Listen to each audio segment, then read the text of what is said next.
This program is rated 14 plus and contains scenes of violence and mature subject matter. Viewer discretion is advised.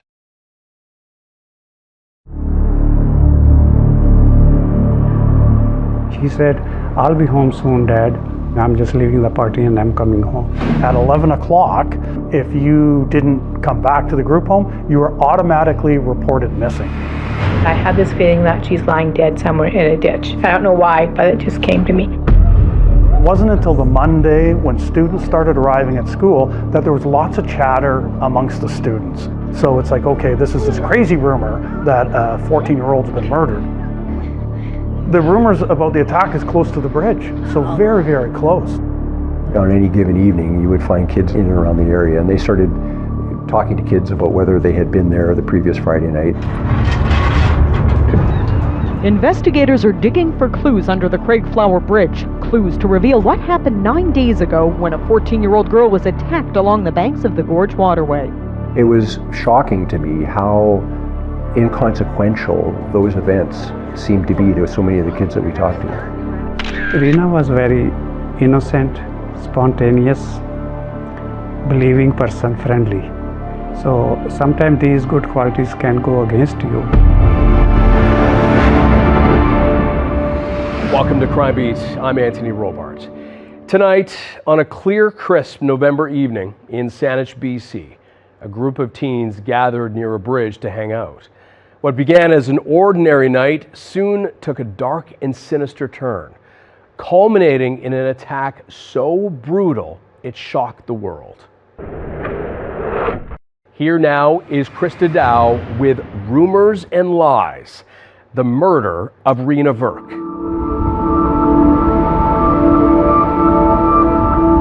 The city of Victoria, located along the west coast of British Columbia, is renowned worldwide for its picturesque setting, pristine waterways, and romantic charm.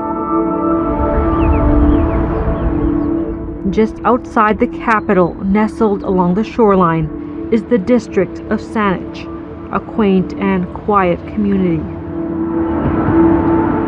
It's a nice seaside community, looked like normal, kind of any town in Canada.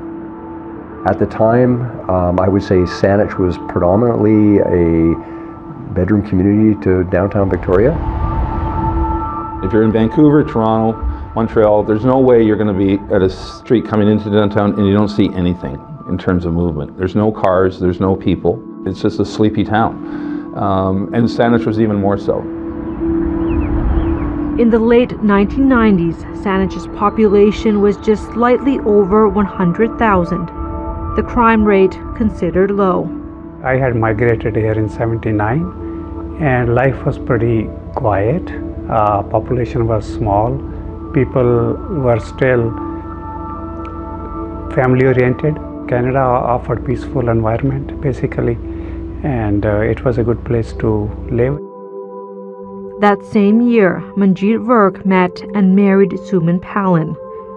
4 years later, their first child, Reena, was born on March 10, 1983.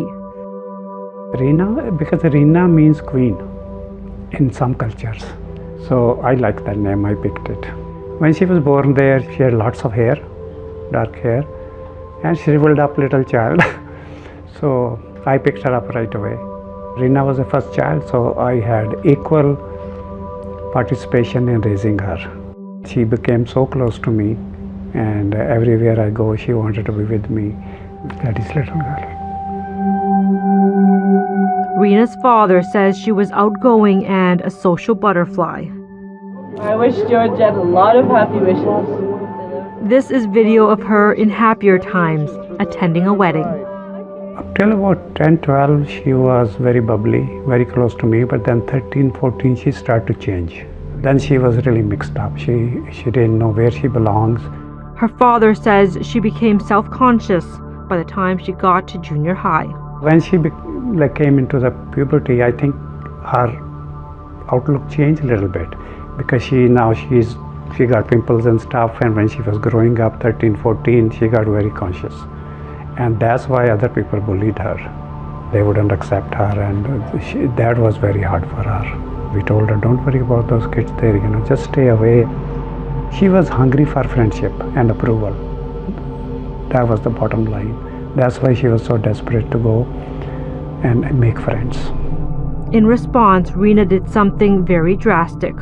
She was told, if you want the same freedom like we have, if you want to hang out, just go in the foster care. And she said, how do I do that?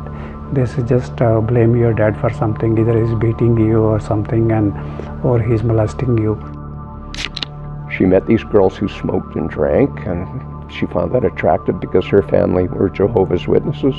She even made up a story that she'd be sexually abused by her father, which wasn't true, but she wanted to get into this group home where some of these girls were.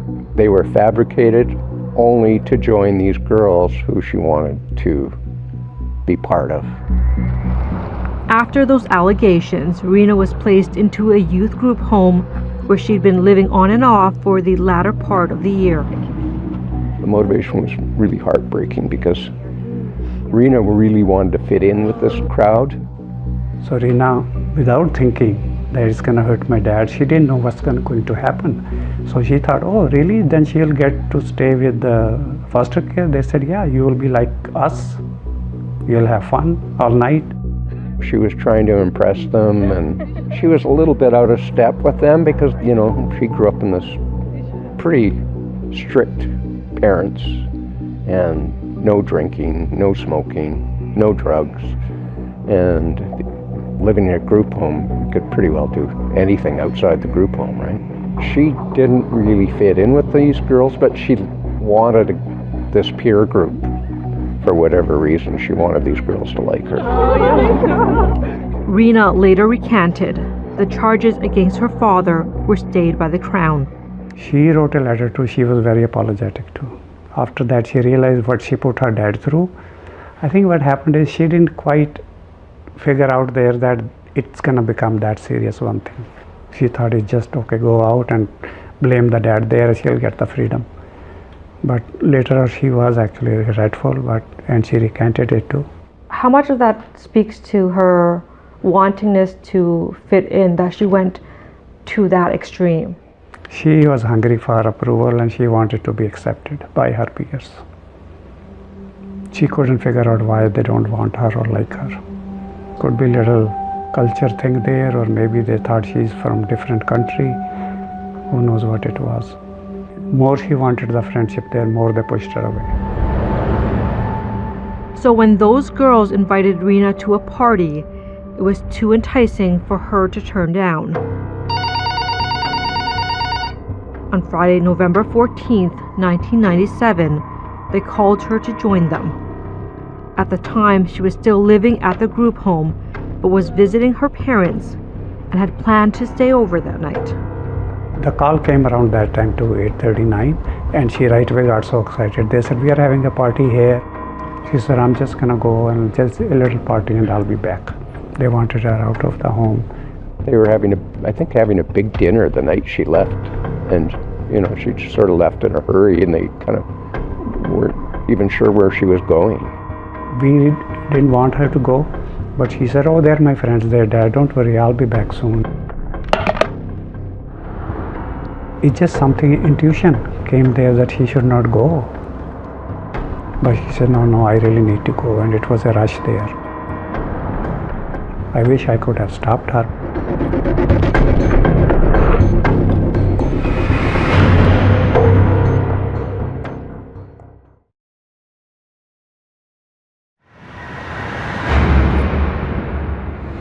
Welcome back to Crime Beat.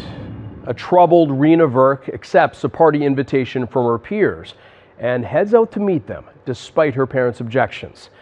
What happened next was both unexpected and tragic. We now return to Krista Dow with Rumors and Lies, the murder of Reena Virk.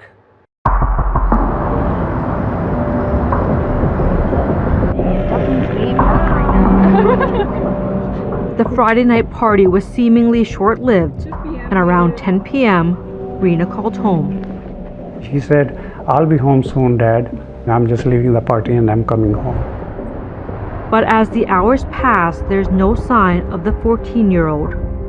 At 11 o'clock at that time, if you didn't come back to the group home, you were automatically reported missing. So it's the group home representing the Ministry of Children and Families that reports the teen is missing. 3 days go by, and Reena's mother shared her worst fears with the media. I had this feeling that she's lying dead somewhere in a ditch. I don't know why, but it just came to me. By the following week, rumors were swirling around the schoolyard about a fight under a bridge. It wasn't until the Monday when students started arriving at school that there was lots of chatter amongst the students. Files started out as rumors, and we've been following up those. I mean, we're probably into the hundreds as far as tips, rumors, people said this, people said that. We have over 20 detectives working on this file. Locations were being given, such as the Gorge, which is the waterway separating Saanich and Esquimalt View Royal, the bridge. There was certainly a pattern of repetition there, and it was cause of alarm. Police said they were hearing high school gossip of an assault or two, and then possibly a murder. So it's like, okay, this is this crazy rumor that a 14-year-old's been murdered. It took a few days to start to, a bit like peeling an onion. We can call it rumors, but obviously raising the alarm that perhaps this just wasn't someone who was staying somewhere else and not going back to the group home for a few days, but in fact something bad had happened to them based on the rumors we're hearing.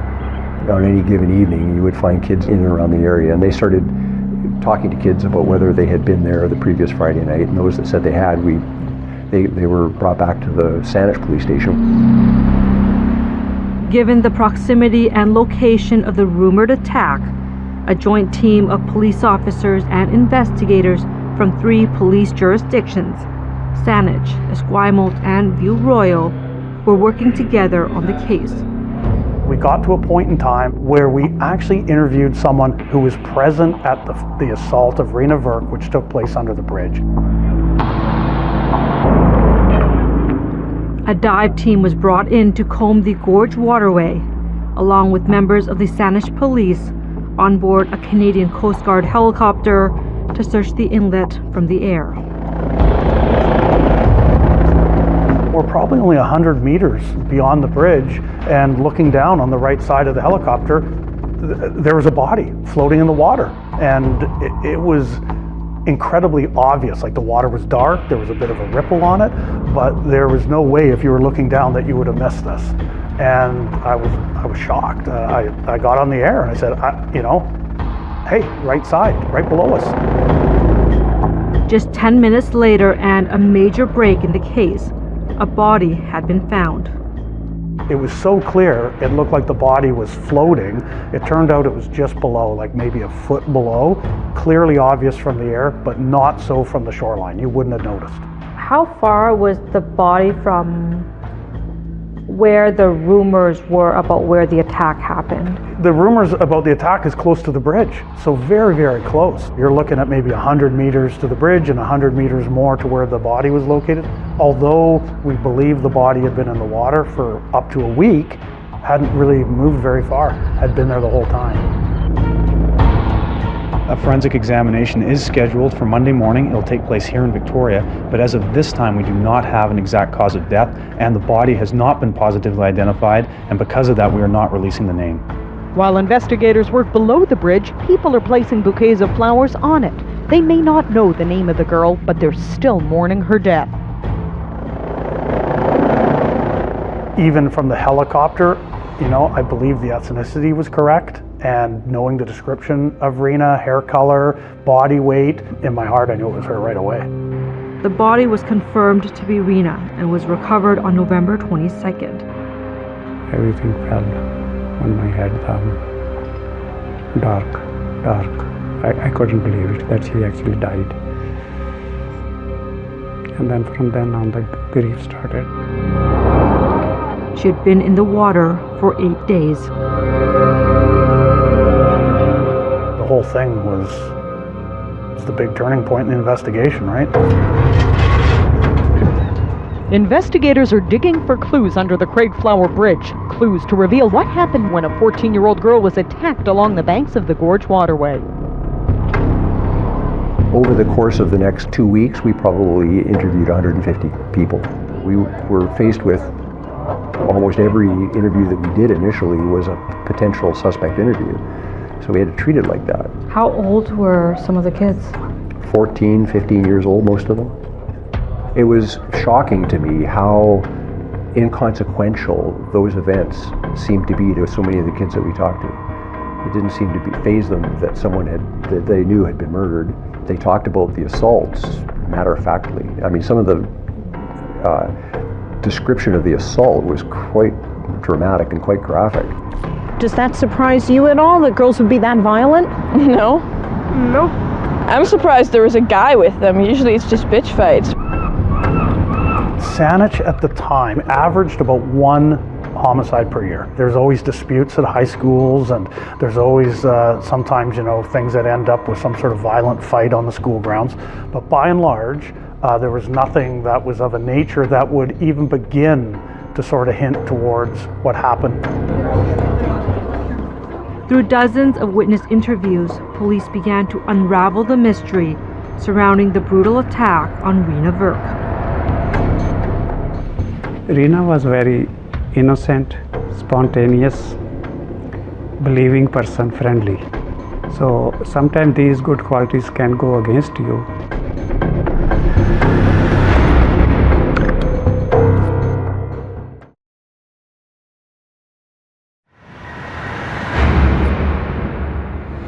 Welcome back. With the discovery of Reena's body in the Gorge waterway, investigators begin retracing her steps to uncover who was responsible and why. We now return to Krista Dow with Rumors and Lies, the murder of Reena Virk. There was a large group of teenagers that were all hanging around the area of Shoreline School at the time. Reena met up with her friend there. She thought it was going to be a party, and there was going to be drinking, and they were going to smoke some pot, and she was looking forward to it. She thought it was going to be fun. She was going to have a fun night with her buddies.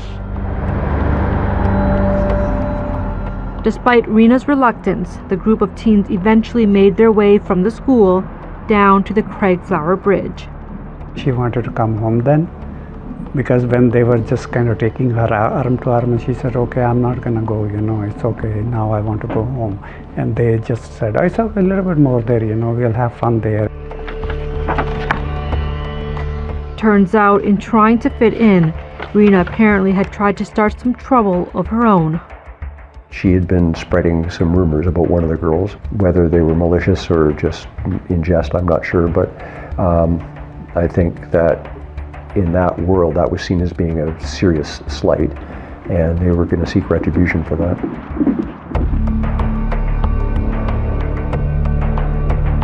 They turned on her and beat the crap out of her because she had stolen a phone book of one of the girls and phoned up one of the girl's boyfriends. The beating took place here under the Craigflower Bridge at night. Reena Virk was sitting here on a retaining wall. She was surrounded by 7 other girls, 2 of whom were alleging she was spreading rumors about their personal lives. One of them put her cigarette out on Reena Virk's forehead. Now Reena Virk tried to escape. She tried to walk up these stairs here, and once again, halfway up, she was surrounded by those same girls, forced over the railing, and again beaten about the head and the face. The beating only stopped when 2 other kids stepped in and had her broken up. Basically, she just started trying to fend off the blows that were coming from every angle. It was like a group frenzy of a fight. It was a very brutal beating that she got. I mean, she took real hard blows, kicks, punches. A badly beaten and bloodied Reena stumbled across the bridge trying to escape, to catch a bus and make her way home. But she's not alone. And she enters into the park there where the schoolhouse is. 2 persons follow her across, and it's at that park that she then succumbs to another attack.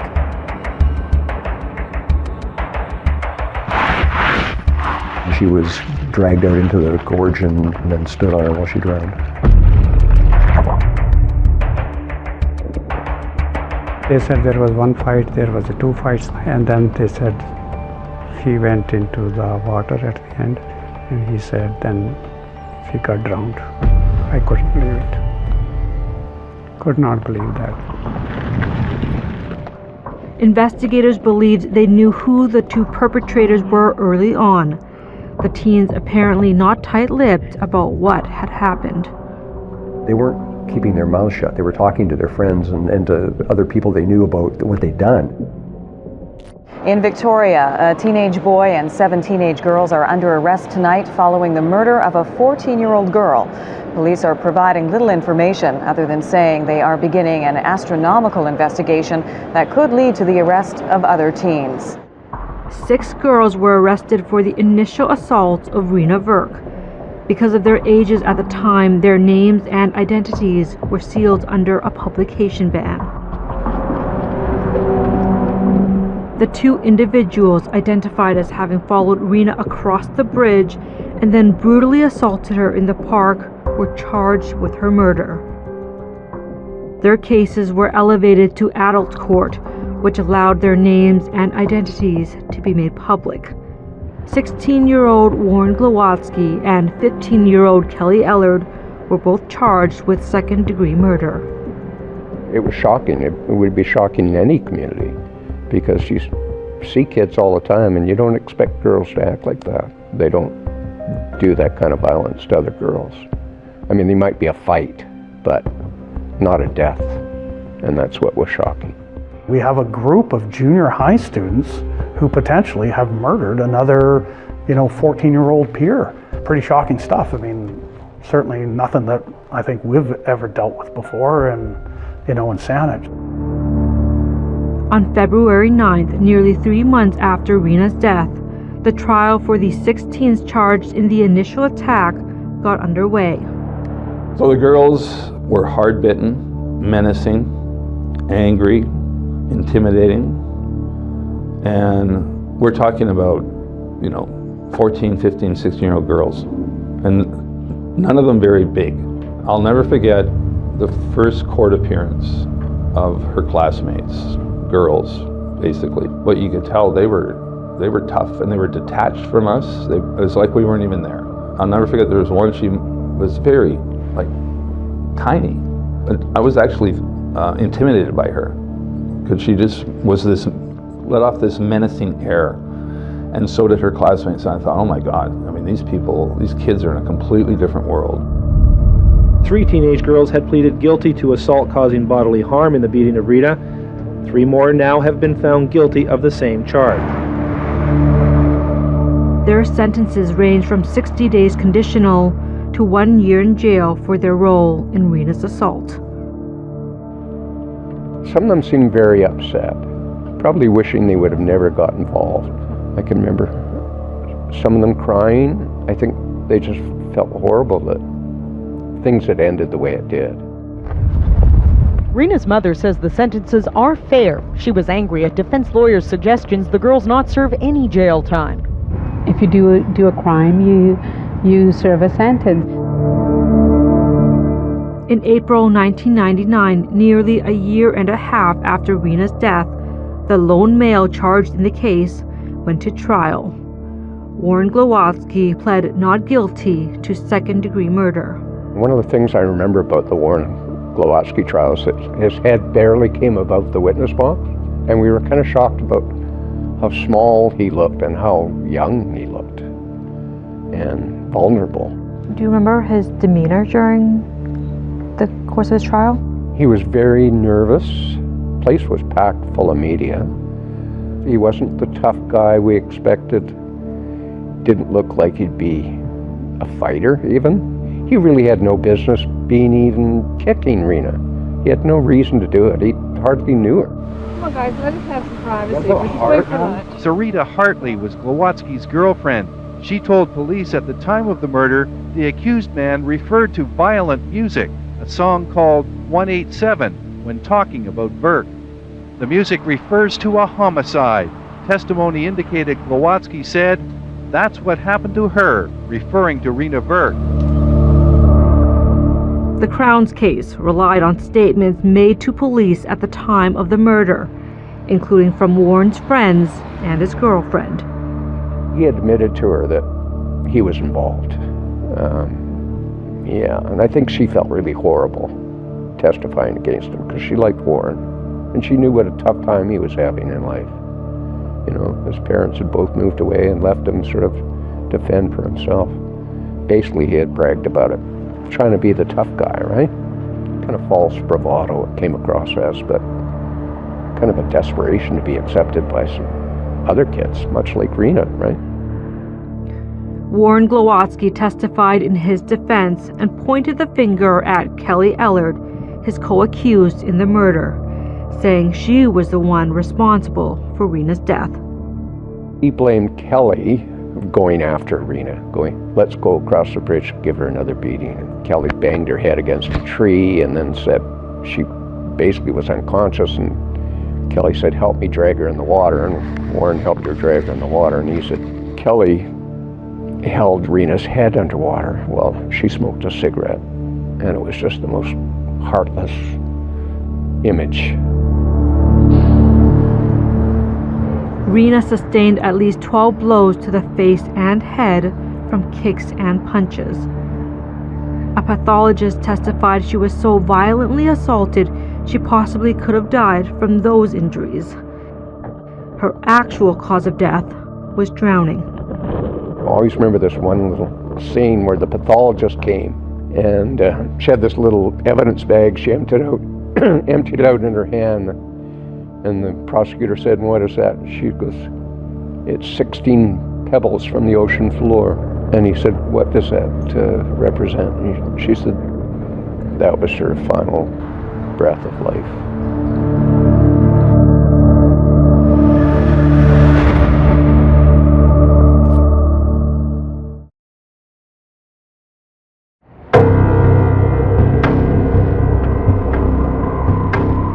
18-year-old Warren Glowatsky is charged with second-degree murder in the Virk case.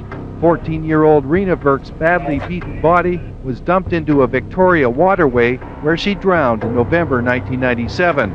I could see he was just a young teenager, just really a kid that fell into this situation. The trial is expected to end this week. A 16-year-old girl, also charged with murder, will face trial in November. In June 1999, a judge found Warren Glowatsky guilty of second-degree murder. He was sentenced to life in prison with no chance of parole for 7 years. We were there at the sentencing, and he came back and he said sorry. He just came, gave us a hug, and then they let him away.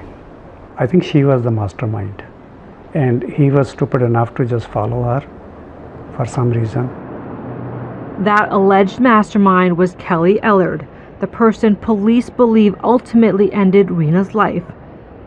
And in March 2000, the 8th and final person accused in the case began her second-degree murder trial.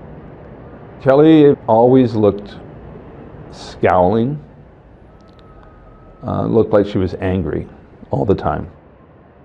Kelly was just a piece of work that her life had been interrupted by this proceeding, and why was she dragged into this? You know? And she was declaring her innocence, and she was defiant. You must be looking forward to it finally being over. Oh yes, yes. We'd like to see it over and go on with our lives. There's anger, there's rage, there's hurt, there's a whole mixture of different feelings towards her, and I'm just glad that this trial is finally happening, and hopefully justice will be served. In her opening address to the jury, Crown Prosecutor Ruth Pika outlined Reena Virk's final moments on November 14, 1997. Pika says the jury will hear evidence that Ellard held Virk's head under the water and then bragged about the crime to her friends. I spoke to a few witnesses that had been at a party on Saturday night where Kelly was at, and she was telling people at the party that she'd murdered somebody the night before. The Crown Prosecutor called 30 witnesses to the stand, many of them teens who testified they saw Kelly Ellard and Warren Glowatsky follow Reena across the Craigflower Bridge. The defense was arguing these kids You can't rely on the testimony of these kids because that's just false bravado of a teenager, right? Their lawyer said the rumors were flying fast and furious, and that's what teenagers do, and stuff gets taken out of context, and some of them are on drugs and drinking, and their memories are impaired. After more than 2 years of heartbreak and endless court proceedings, there is now some relief for the Virk family. Kelly Ellard today stood quietly looking straight ahead in court as the verdict was read. A few tears did appear on her cheek, but generally she seemed calm. A Vancouver jury found Kelly Ellard guilty of second-degree murder. She was sentenced to life in prison with no chance of parole for 5 years. It's a very disappointing result. Our client is obviously very upset, and we'll look at what other remedies we may have for her at this point. In 2001, just 2 years into her sentence, Kelly Ellard appealed her guilty conviction and was released from prison pending a decision. It feels like we're going back to square one, where she will be home with her family, enjoying, the comforts of home while we have nothing.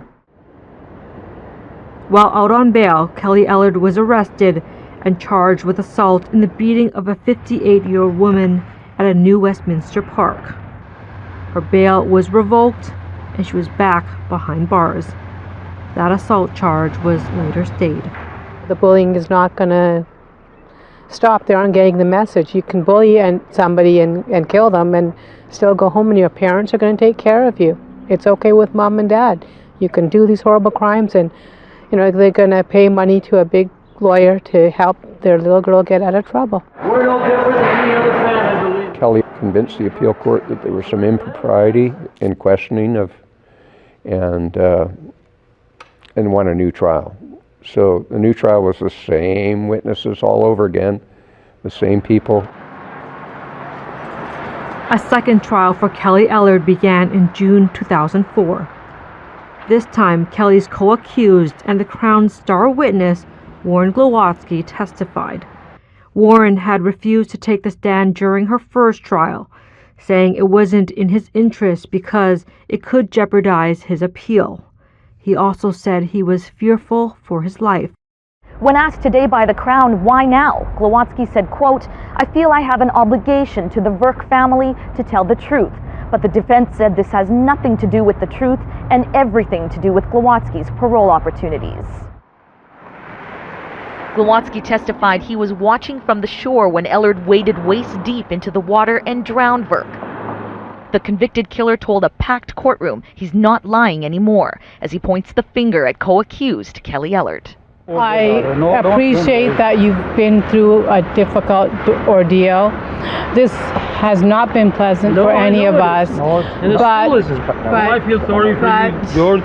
But you're a gentleman. I said that to you before too, 3 years ago, and I still think you're a gentleman. You have not experienced the pain of a dead child. That, Mrs. Virk, and I said that. And we can't compare the pain that we've suffered. I realize that, and I said it right from the start that we're all victims of all this, and it has not been hard or easy for all of us. The Virks aren't the only family suffering in this whole 7-year ordeal. Do you think my family's devastated, as is Kelly? And I don't know where everybody gets this thing where Kelly shows no emotions. I see lots of emotions on the stand. The jury was unable to reach a unanimous decision, and a mistrial was declared. It was a hung jury. It was 11 against her to convict, and one who couldn't convict, felt that she should be acquitted. The judge said, well, we have to have another trial and do it all again. It's very disappointing and crushing. I was prepared for guilty or not guilty, but this, never entered my head. I am willing to go through anything to make sure that true justice is done. Even if it means going through another trial.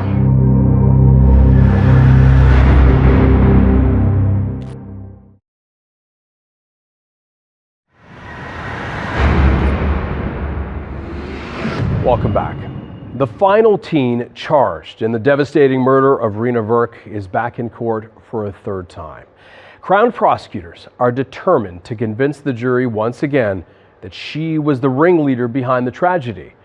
But this time, startling new revelations about Kelly Ellard's alleged violent past add a chilling layer to the story.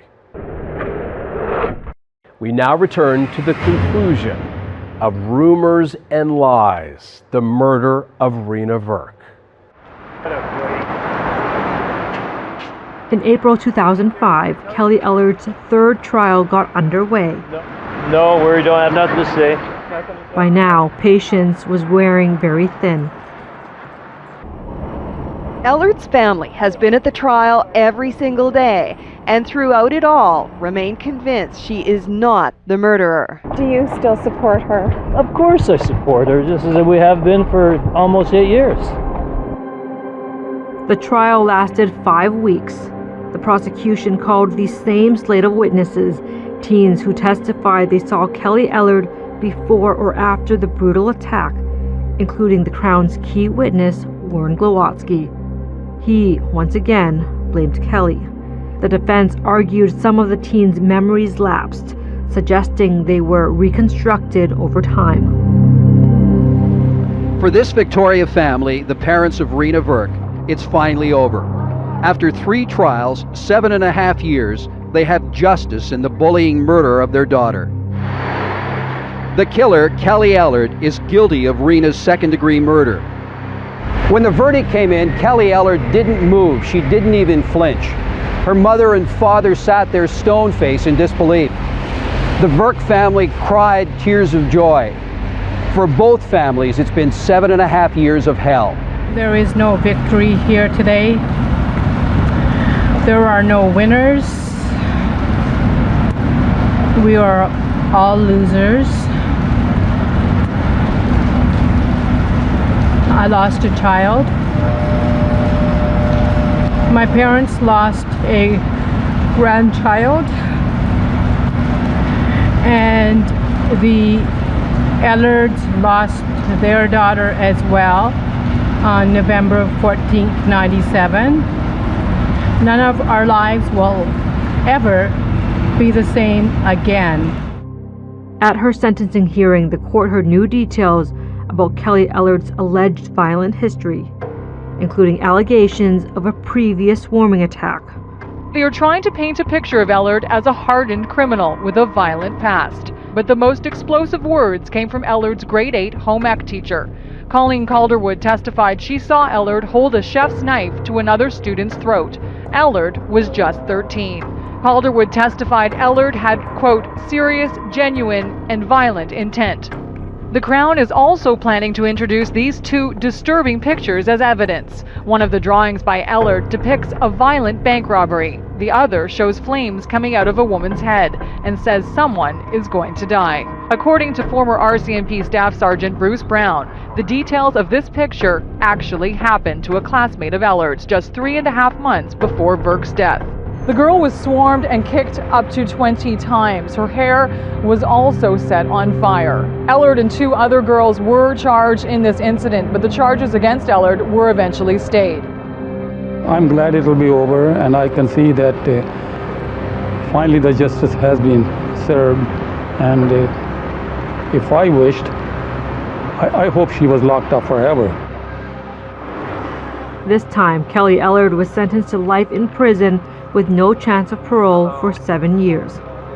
There's no closure, there never will be, because nothing will bring Reena back. Our healing is not going to be an easy one, because she was so close to my heart and my mind, and she was our first grandchild. And again, it was not cut and dry. There was more disappointment for Reena Virk's family. In 2008, the BC Court of Appeal overturned Kelly Ellard's murder conviction and ordered a 4th trial, saying the trial judge erred in his instructions to the jury over testimony. When you see something drags for 11 years, 12 years, I could not believe that it could happen in this case.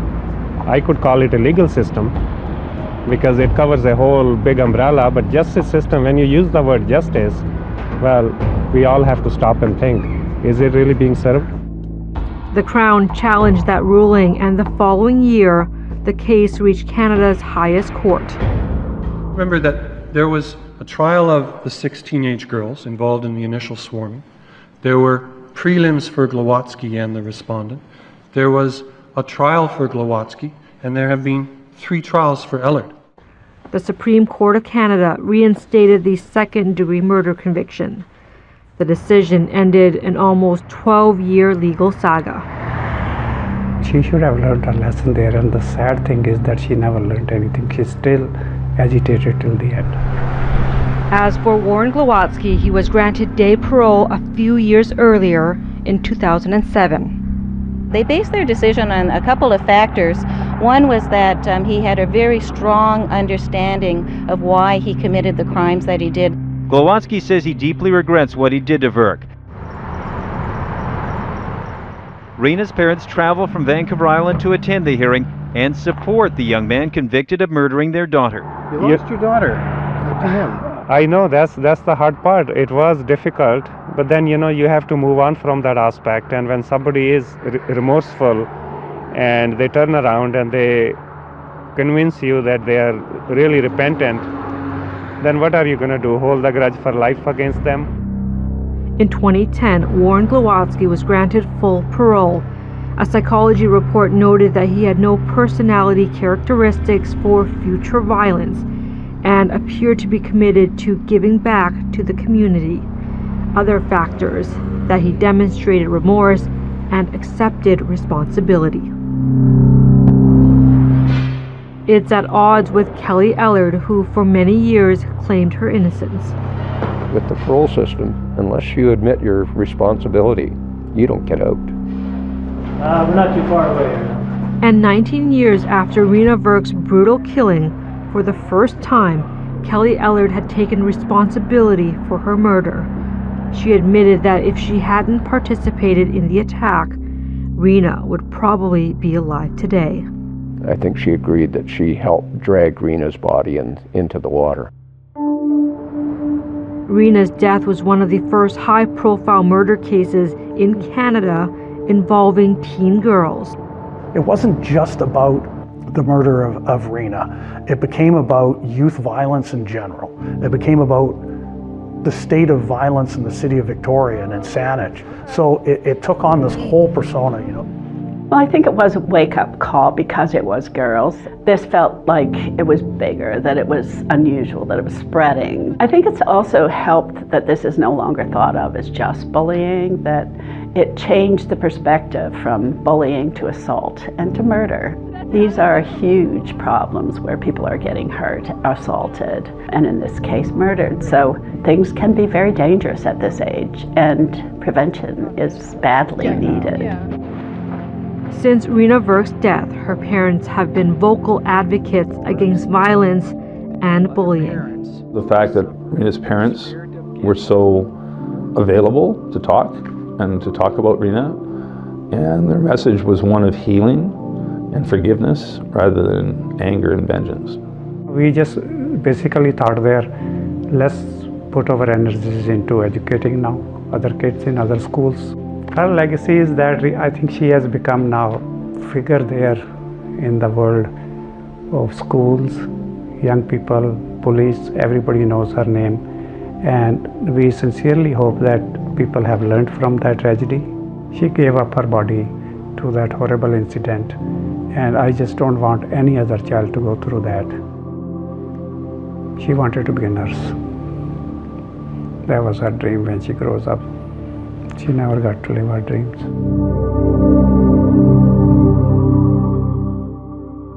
Kelly Ellard has since changed her name to Carrie Sim and has had 2 children. After years of fighting for justice, Reena Virk's mother sadly passed away in 2018 following an accident. She was just 58 years old. Her father continues to keep Reena's memory alive, writing a book about the tragic death of his daughter. And since Reena's murder, schools across British Columbia have launched several anti-bullying programs. part of a growing effort to tackle violence among teens. Thank you for joining us tonight on Crime Beat. I'm Anthony Robart. Want more episodes of Crime Beat? Listen to the Crime Beat podcast now for free on Apple Podcasts, Spotify, or wherever you find your favorite podcast. And for past episodes of Crime Beat, go to the Global TV app, visit globaltv.com, or check out our Crime Beat YouTube page.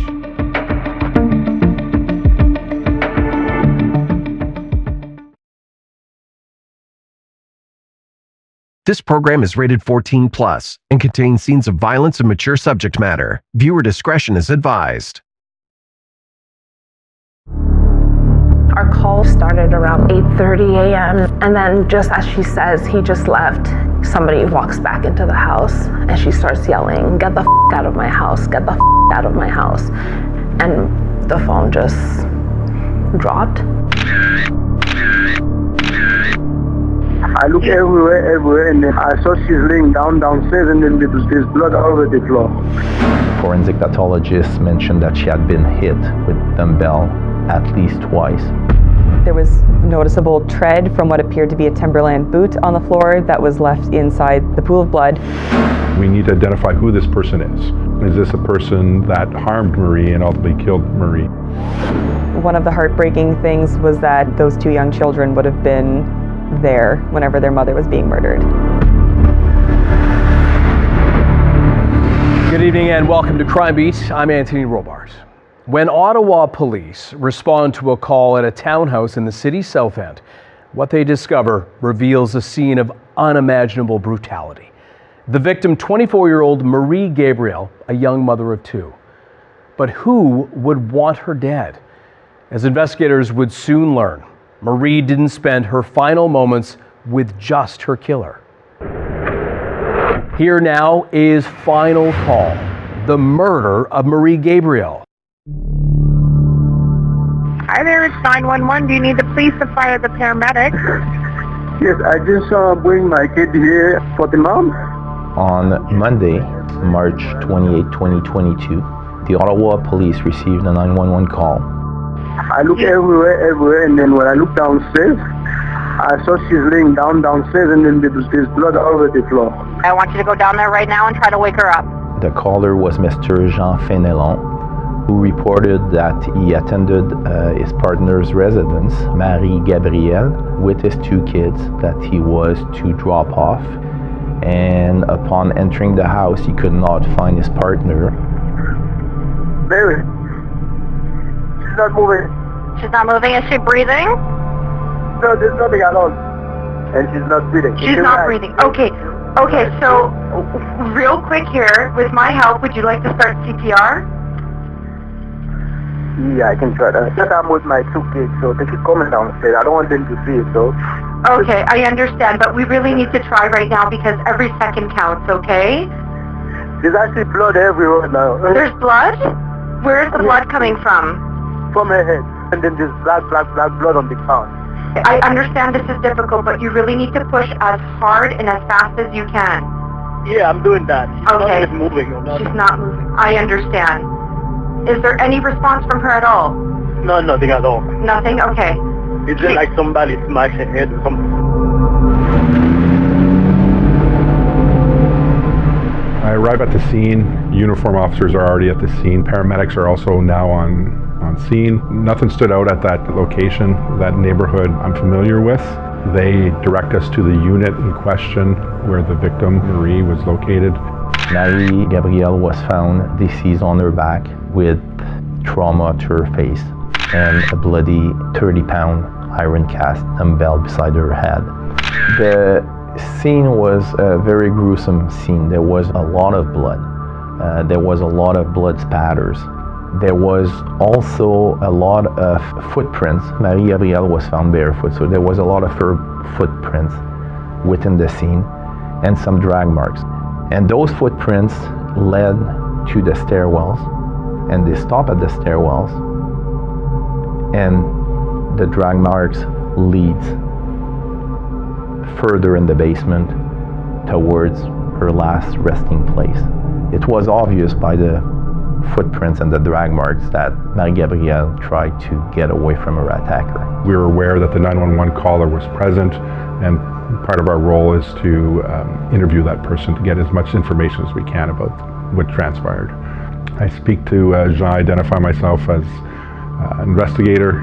I ask him a few simple questions, his name and a little bit of background information. He was sitting in his car on the roadway a short distance from the house, and he had 2 small children in the car with him. We make some arrangements to have the children picked up by a family member, and Jean agrees to attend the police station to be interviewed. Coffee's good? Yes, sir. So before we get started, so you know, it's being recorded? Yeah, I know. Okay. So I come into the interview room. Unfortunately, I did tell you, sadly had to tell you at the scene, that she passed away. So this is a homicide investigation, okay?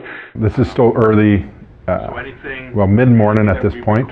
You last saw her on Saturday? Yeah. He tells us he doesn't have any communication with Marie over the course of the weekend, and then returns Monday morning to drop off the children. He explained he arrives at the house, the front door is unlocked. He enters the house, he's yelling out her name. So when I knock, there was nothing, no response. So I touched the door, the door just opened. So I went upstairs, I was like, Mary, nothing. I checked the washroom, nothing. There's no response, and then ultimately he goes down to the basement of the house and finds Marie on the floor. So I went downstairs, she was just laying down there. There was blood all over the floor. And my lifted weight was like next to her. One of the number one thoughts that's going through my head is, who is Marie-Gabrielle? Who is the victim? Why would someone want to hurt her? Why would someone want to kill her? How did I find out that she was dead? I was at work packing up to go home, and as I'm driving, I get a call from her best friend. I called her brother, David, and I had to break the news to him that Marie was found dead. And she's crying. Then I believe my mom called me and said that the detectives are on their way to the house and I should get home quickly. A Monday night in March 2022, 9:25 p.m. my phone rang, and I just looked at my phone, and it was my son, Mimi's brother. I knew there was something wrong in the tone of his voice. Your daughter is dead. When he said these things to me, everything was churning over and over and over. Last conversation with me, when did I last speak to her? How did this happen? The detectives did not disclose any details because it was still an investigation. I found Jean Bernalon, he's the father of the kids, the mother is gone. And he starts crying. And he's telling me the story, basically what happened. I said to him, okay, what do you mean? She was laying in a pile of blood. And he says, well, it looked like somebody somebody beat her. At the start of the investigation, we had no suspects.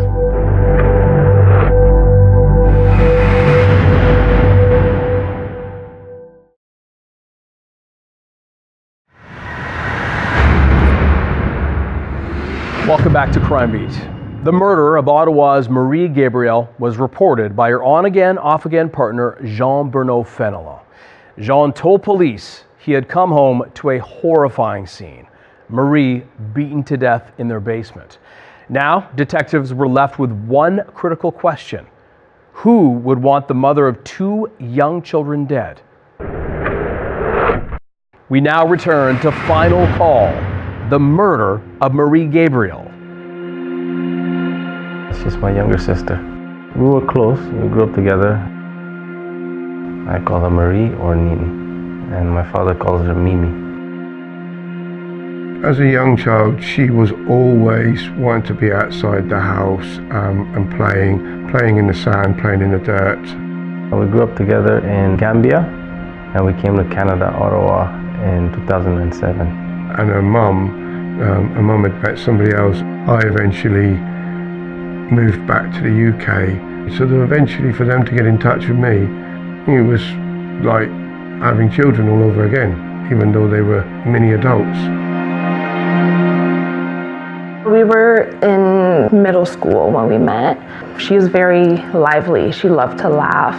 She loved to pull pranks. Marie was very kind. She just the most beautiful smile. She was funny. And then once I moved to Fredericton, our friendship became slightly distant, but then we'd find our way back to each other and just pick up like nothing ever happened.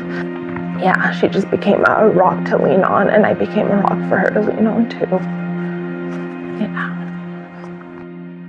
Jean Bernal is the one that told me that there was a dumbbell beside her head and the dumbbell was full of blood. Forensic pathologists mentioned that she had been hit with that dumbbell at least twice. She sustained 2 holes on side her right here and a hole on her forehead. And just the thought of using a 30-pound dumbbell, that's obviously quite a heavy object that takes quite a bit of force to swing. Obviously we do see some blunt force trauma related injuries and homicides, but the 30-pound dumbbell, that was not something I had ever seen used before. The impact was so forceful that it caused 2 hinge fractures at the base of her skull. Normally you see those kinds of injuries during a motor vehicle collision or a fall from a great height. Marie Gabriel was also hit several times with the stick that we found. She was hit on her chest, on her back, on her hands, on her legs, on her forearms. That's the indentation. That's a piece of wood. Yeah, that's her right hand. The marks on their forearms were described by the forensic pathologist as defensive wound. There's the indentation, the exact measurement of the side of that stick. Yeah. There was also something very important too within the crime scene. We found a boot print. There was noticeable tread from what appeared to be a Timberland boot on the floor that was left inside the pool of blood. And with the amount of blood that was found at the scene of the crime, it was also likely that there would have been some bloody clothing that belonged to the accused. Once you look at the whole scene, the bloody footprints, the drag marks, piece of wood, the dumbbell that was used to kill her, 30-pound dumbbell, in my opinion, this crime was very personal. You said she had a friend over on Friday or Saturday? Has Jean provided some information about how he described Marie being with other males, and that it possibly may be one of those people that came in and killed Marie Gabriel? She did mention one time that she was seeing a guy and the guy was good to her. Later on, because I started doing research about the guy, and I found some of his social media pages, and I saw that he was a boxer, and I'm like, okay, so this could be him because he's a boxer. He likes to fight, and he could have lost his temper and took a hold of her and beat her to death. Through looking at their social media history, it was clear that there appeared to be a new man in the victim's life, and then it was my duty to look into the nature of that particular relationship. Maybe she was or had returned with Jean Fenelon and had resumed a relationship with him because of the children. They wanted to be a family, and the jealous boyfriend or jealous ex-boyfriend might have been involved in killing her. That was another theory that was possible. And he goes on to provide a theory that, maybe she invited someone over and that person hit her over the head, or maybe someone came in and hit her over the head. Jean did bring up a theory that Marie Gabriel was involved in sex trade. Presenting the victim as a high-risk sex worker, it potentially could lead us down any number of rabbit holes. It could be any number of unknown persons. These are all investigative avenues that need to be pursued now that this information has been provided to us. When the officers arrived at the scene, it was obvious that Marie Gabriel had not just died.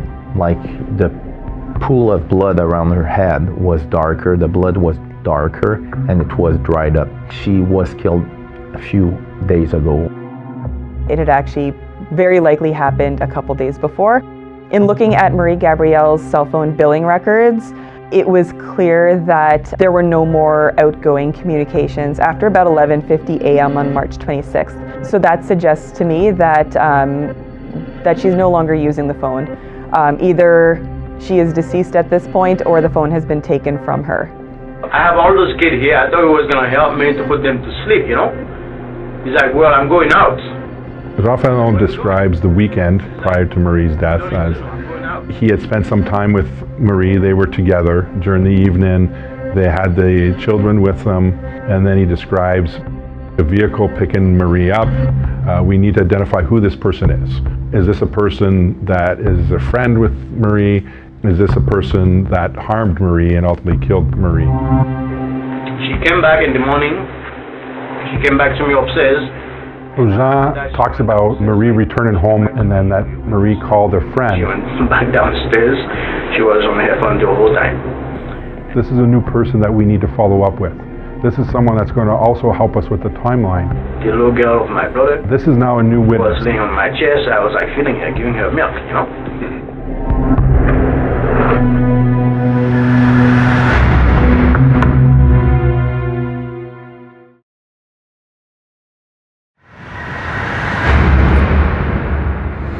Welcome back. Jean-Bruno Fenelon called 911 on the morning of Monday, March 28, 2022, after his on-again, off-again partner, Marie Gabriel, was found bludgeoned to death in her home. With multiple theories circulating around who would have wanted Marie dead, police now believe she may have been killed days earlier. We now return to Final Call, the murder of Marie Gabriel. She keep telling me to leave. My girl now. She keep telling me to leave. It's unclear when exactly, but Jean indicates that he leaves with the children for the weekend with the promise that he's going to return the children to Marie on Monday morning. So I took them, and then she's like, you know what, just bring them back on Monday, which is today. So he's now given me a timeline saying he last spoke to Marie early morning on Saturday. So I didn't stay during the full interview, but at one point I came back, and that's when the information came in during the interview about Marie Gabriel's friend Norland Tassi. She was talking to that Norland girl. Okay. So the Norland girl is more like best friend. So I followed up on this by calling Norland Tassi that morning. The day I got the call from the detective, it was on Monday morning, the 28th of March. And he's like, hi, I'm with the homicide department. I'm calling regarding Marie. And the whole world stopped around me. I broke down. She informed me that on the Friday before, so March 26th, 2022, Marie Gabriel had left with another man. She had gone out the previous night, the Friday night, with her boyfriend, Jean-Israel. When we first approached him, he was unaware of Marie Gabriel's death. When we informed him that Marie had passed, he became extremely emotional, visibly upset. Analyzing Jean Israel's phone revealed that he was nowhere near the scene of the homicide at the time it occurred. We collect video security footage that clearly places that male at those locations during those times, making it almost impossible that he had any involvement in the death of Marie Gabriel. The Saturday morning, we were on the phone on and off, and she had told me then that she was completely done with her relationship with Jean Fenelon. She wanted to break things off with him and everything. So that morning when we called each other, that's exactly what she was doing. She was breaking things off with him. She was telling him to get out of the house, to pack his things and leave. And he was just arguing back and forth with her that he wasn't leaving, that he didn't want to leave. Our calls, I believe, started around like 8:30 a.m., 9 a.m. that morning, that Saturday morning, and our last call was around 12. And she goes, "He just left." And I go, "Okay." And then just as she says, "He just left," somebody walks back into the house and she starts yelling, "Get the out of my house, get the out of my house." So I was just like, okay, she's standing her ground, and the phone just dropped, but the call was still going on. But I just couldn't hear anything, so I just thought she might have muted me. So I just stayed on the phone and I waited for her to come back on. So I stayed on the phone for about 7 minutes, and I just said, "Hey, if you can hear me, call me back." And I hung up, and then, yeah, I never heard back from her. We were also missing during this investigation Marie-Gabrielle's phone, which is another piece of information we really wanted to find. Instead of searching your phone now, we're going to get a search warrant to do it, okay?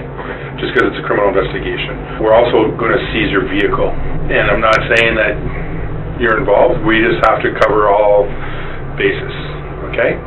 Well, Mr. Fenelon's vehicle was seized and no evidence linking to the crime was found in the car. So we didn't find any blood, basically, in the car. The purpose of seizing Jean Fenelon's phone is to extract data to either corroborate what he's telling us in his interview and to see if he's actually truthful.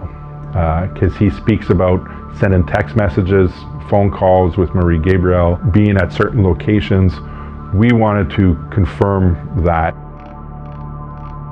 One of the first things I did whenever I received this data was I went straight to the location information that was found on the phone. Basically what this allowed me to do was see where his phone was and at what time, and I have a look at the cell phone towers that the cell phone is actually using.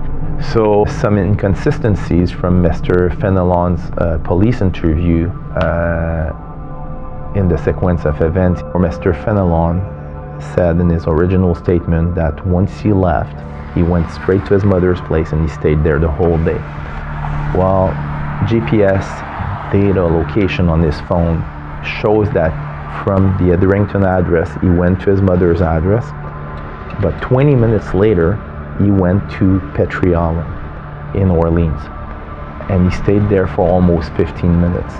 Once the phone arrived at Petrie Island, it appeared to stop in the area of the parking lot. And it remained stationary in the parking lot. Where the user went in that amount of time, I don't know for sure. So on the 30th of March, our search team was given a task with a very narrow search, just to check the area where the GPS data locations are on the map. We're trying to find clothing and a cell phone. So we're here at Petrie Island, and the search unit had come here, searched the parking lot area, down in this bush area as well, and down these footpaths. And they searched all the way down to the entrance of Petrie Island.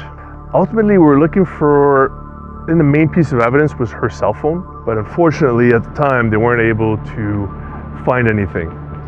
The phone then leaves the area of Petrie Island and begins traveling west. It then travels south down Highway 417 and then exits again, and eventually it arrives back at the scene of the crime. It then remains there for about 54 minutes before it begins moving again. One of the witnesses that we spoke to was another resident of the same housing complex. She had observed Jean Fenelon coming and going in the afternoon. And this was one of the first pieces of evidence that we actually received that began to contradict the story that Jean Fenelon was giving us. So that was the first moment where I was thinking it's possible that he's not telling us the truth. At this point, we were able to obtain some surveillance video located at opposite ends of the street that led up to the residence. Soon after the homicide was reported, we did also speak to the mother of Jean Fenelon. Another slight red flag, she said he had arrived in the early afternoon, which would have actually been about a few hours after whenever he said he had arrived. And another interesting thing that revealed itself in doing so was that I realized while he was going to Petrie Island, while he was returning to the scene, while he was going back to Orleans, throughout that time period, he was still texting with Marie Gabriel. The part that stood out, or parts I should say, that stood out the most about that interview is Jean Fenelon's criticism towards Marie Gabriel. I will like call her like the you know, because you know, like if a woman you want to be respected, so why are you cheating? Why are you doing all those kind of things, you know? In the moment I'm listening to Jean describe Marie Gabriel, and I'm thinking to myself, there is no love there. There's no compassion there. He doesn't care about Marie one bit. He called her names. He said she was cheating on him. He didn't show any emotions, but that doesn't give us grounds to believe that he killed her. Because she was with him and he didn't want her to hang out with me, and he would make a fuss about that. So she became very distant towards me. Sometimes I'd be having 2 or 3 months conversations with Mimi, and then suddenly Mimi was gone. I challenged my daughter over, why are you often changing your phone number? Why are you often disappearing for months at a time? And she confided that Berno was quite hands-on with her, and he would lose his temper, smash her phones up. Like pushing me and all that, even like choke me by the neck, like all those kind of things. Okay. But I always keep it cool. I never fight her. He talks about the past arguments, physical arguments they've had, maybe from both parties at this point. I don't know.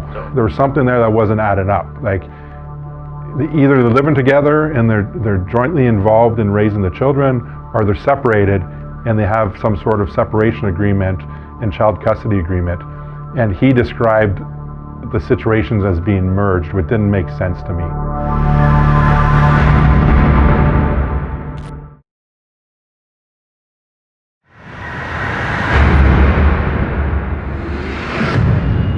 We FaceTimed every single day. No, don't be the baby. I want the baby. Hi, Asher. Oh, okay, I'm sorry. Okay. Oh, I'm sorry, Asher. Yeah.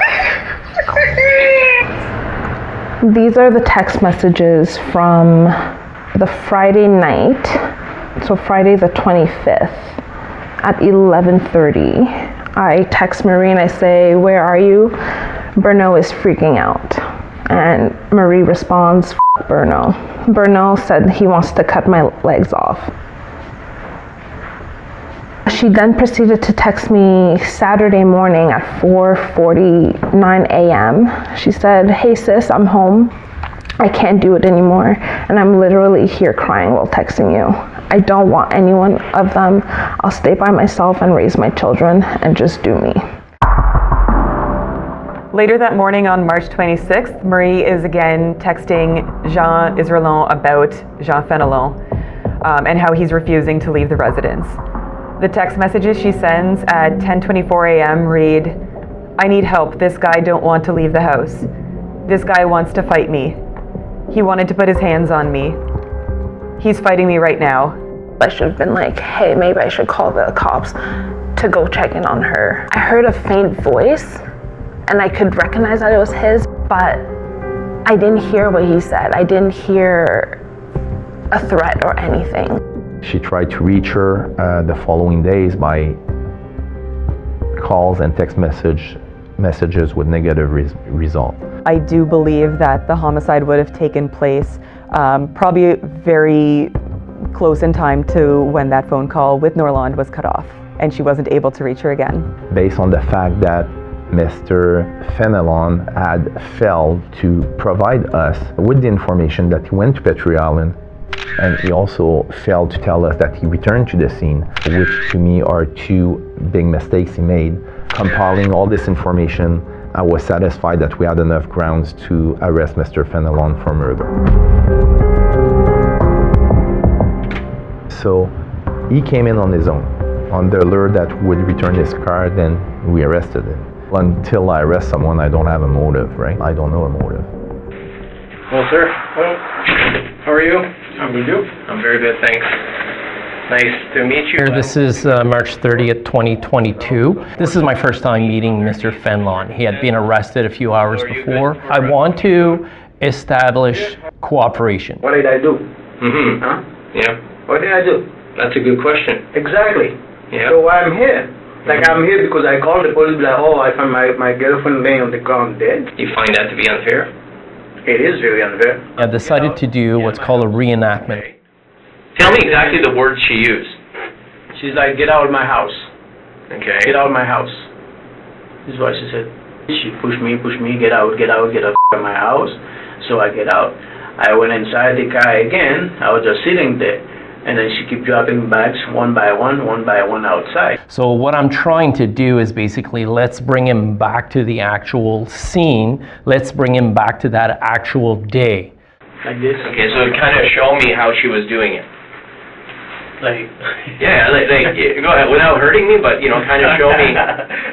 You really want me to do that? Yeah. She was like this. Yeah. Like this, Yeah. Get out of my house. Okay. And then I was like, fine. And then I left. She had the phone the whole time. She just pushed me with one hand. But she was pushing you with one hand? Yes. Okay. So in this particular stage of the statement that Mr. Fenlon is providing me, he's confirming that Mary had a phone in her hand. She was on the phone, which discorroborates the actual statement from Norland. There's a gap in the timeline. And on the 26th, the 11:30-ish mark, between 11:30 and noon, is a critical time. This is the end of cell phone activity of Miss Gabrielle. So on this day, did you ever come back? No, I was, but I didn't come back.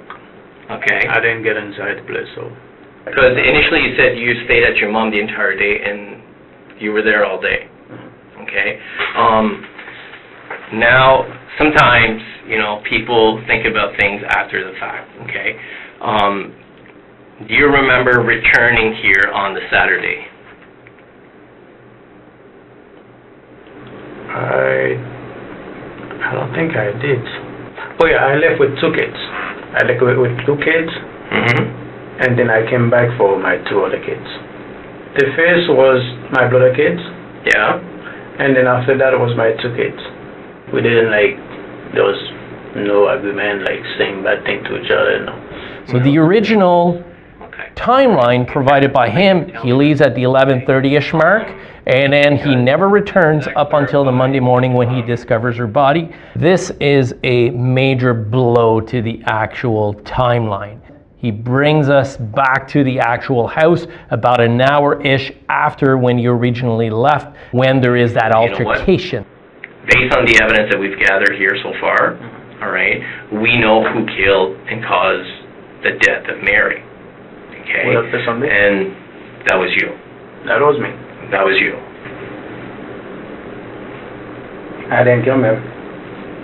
Who did then? I don't know. You think it's me, but I have no idea. This is where he needed to know that there was absolutely no doubt in the mind of the investigators, especially Detective Guy Seguin, that he was the one responsible for the murder of Mary Gabrielle. So this is the tracker that was connected to you, okay, pertaining to your phone. So everywhere we go with our phone, it leaves a trace. You leave your mom's place, and you go to Petrie Island. I didn't go exactly into Petrie Island. I passed by Petrie Island. He wants to distance himself very much from Petrie Island. And what brought you there, going from your mom to there?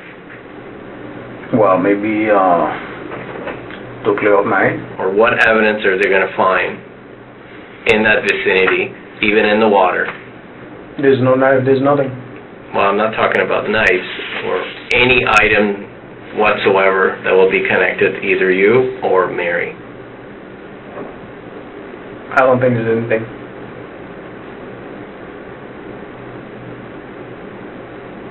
Like a cell phone, I completely don't know about it. What I found here, he was non-confident about Petrie Island. He was denying at first, now he's back at Petrie Island. Petrie Island was a red flag to us. We need to resend a search team at Petrie Island.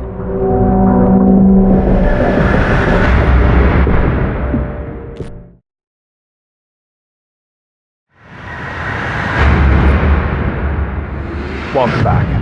Marie Gabriel was beaten to death in her basement. Her body left for 2 days before being discovered by the very man now arrested and charged in her murder, the children's father, Jean-Bernard Fenelon. With Jean denying any involvement, police make the decision to return to Petrie Island, where they believe he may have discarded key evidence. Here now is the conclusion of Final Call, the murder of Marie Gabriel. That morning, we decided to come to Petrie Island after Detective Seguin decided to expand the search. We searched the parking lot a little bit. Eventually, we decided let's go have a look at the shoreline because the search unit hadn't searched this area, and it'd be a great area to get rid of evidence, you know, throwing anything in the water. On March 31st, this was covered in snow and the water was frozen. And that's where we saw the boot, the Timberland boot, just at the frozen edge was the boot standing right there. And then when we continued to look around, we saw some clothing just at the beginning of the ice shelf, close to the edge of the water. There was gray, like a hoodie sweatshirt, and some black pants as well.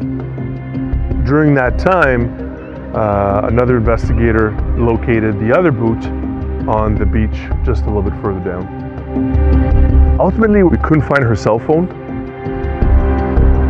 A few days later, the ice would have melted and would have lost all of this evidence.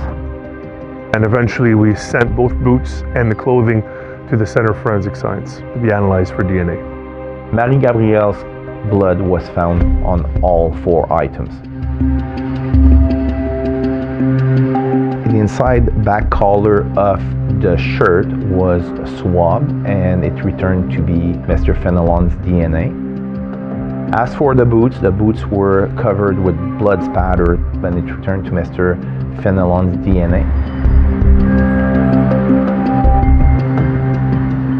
Fenelon's trial occurred in the fall of 2024. It lasted 7 weeks.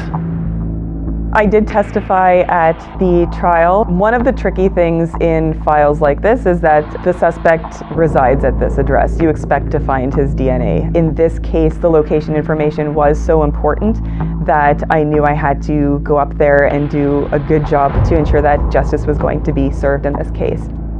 It was daunting. Every opportunity he had insulted me. He made gestures towards me. And even when I gave that tiny little bit of evidence, he laughed at me. Shockingly, I heard that she was weakened from his previous beating with the wood. She was on the floor defenseless, and he towered above her with that dumbbell. There's yet been a word invented for how I feel to this day, and for that. I go to work at 10. Jean Fenelon portrayed himself as a good person. I'm done at 5:15, I'm there, you know? That's how serious, honest I was with him, you know? He said he was a security guard, that he was a good father, that he wanted to live with Marie Gabriel as a family unit. He was relaying to me that he was a victim of Marie Gabriel being unfaithful towards him. Based on Mr. Fenelon saying that he believed that Marie Gabriel was involved in the sex trade industry and it could be anyone that killed her, there was no information in our database involving Marie Gabriel in any sex trade work.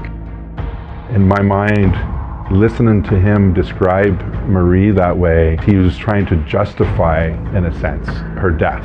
She deserved to die. I believe the motive for Mr. Fenelon to brutally kill Marie Gabriel was jealousy and control. We're going to switch gears here and talk about the reports over in Gatineau. When we were reviewing this case at the beginning, we learned that there were 3 incidents in Gatineau, Quebec. Those who may not know, Ottawa and Gatineau are just separated by a couple bridges in the river. They lived together in Gatineau before. They had been living together since 2017. We understand that she had called the Gatineau police indicating harassment, potentially even threats that may have happened.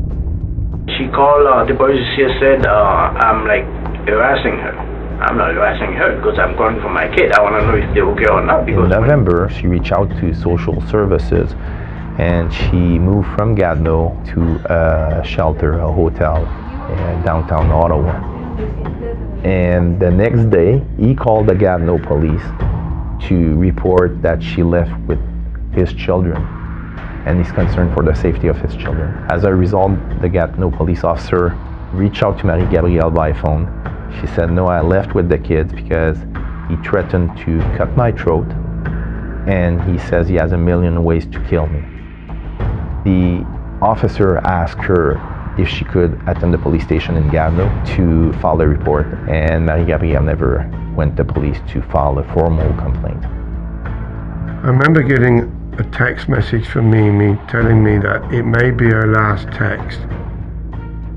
Just in case something happens to me or my kids, just know that I tried. Last night I took the kids and left their father's home as I was fearing for my life and theirs, as he started saying things that make someone fear for their life. I'm at a safe place now, right now, just letting you or anyone know. She'd already indicated that wherever she goes, he was tracking her down, finding her where she was. After a month in a shelter, social services found her a place at 1485 Etherington, where she moved. As a result of moving there, she reached out to the Ottawa police and she explained the situation to the police officer. And she told the officer that I don't want to prevent Mr. Fenelon to see our children, but I want him to stop communication. So the officer contacted Mr. Fenelon. He told him to stop calling her, stop threatening her, and warn him about criminal harassment. I absolutely think that more could have been done. I remember sitting in court and hearing like police officers have been there a couple of times, and I'm like, why didn't they like follow up? Why did they go through and check again? It's actually mandatory in the province of Ontario to arrest whether the victim wants a charge or not if there's an evidence of the offense. There was no additional reports of any violence until we got a call about this incident. Without physical evidence that indicates that there was some level of violence or a crime that's been committed, you're left with leaving the couple together. Once Marie-Gabrielle moved to the Etherington address, her daughter became sick.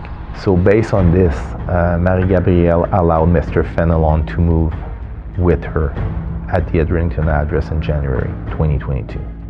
What stands out about this case is how much Mary was threatened, how she was fearful. Mr. Fenelon was found guilty of first-degree murder and sentenced to 25 years in prison. So it was definitely a relief whenever the verdict was handed down, and it was what I very much believed to have been right. Her smile. I miss her smile.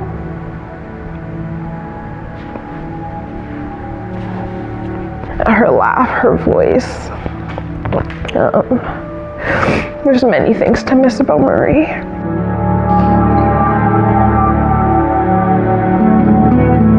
When I see the photos, it's crazy because it's almost like she's looking at you and I'm looking back at her, so it's kind of like you want to have a conversation with her. I have tattoo on my wrist. It's a purple ribbon which symbolizes survivors of domestic violence. You'll note I have it ripped, torn, broken, because Mimi wasn't a survivor of domestic violence. She's a victim of domestic violence. There's other women out there, and men, suffering like my daughter suffered, putting up with it. Everybody said she got justice.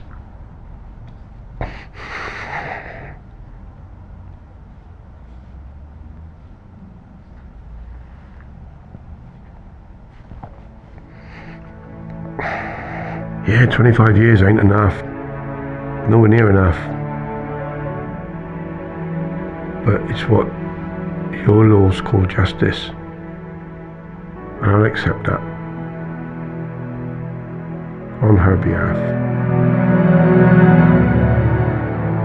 To this day, Jean Fenelon continues to deny that he had anything to do with Marie's murder and that he ever threatened her. He has filed an appeal. In 2024, Alison Yuraskovich was named Outstanding Crime Analyst of the Year for her work on the Marie Gabriel case. Thank you for joining us tonight on Crime Beat. I'm Anthony Robart. Want more episodes of Crime Beat? Listen to the Crime Beat podcast now for free on Apple Podcasts, Spotify, or wherever you find your favorite podcast. And for past episodes of Crime Beat, go to the Global TV app, visit globaltv.com, or check out our Crime Beat YouTube page.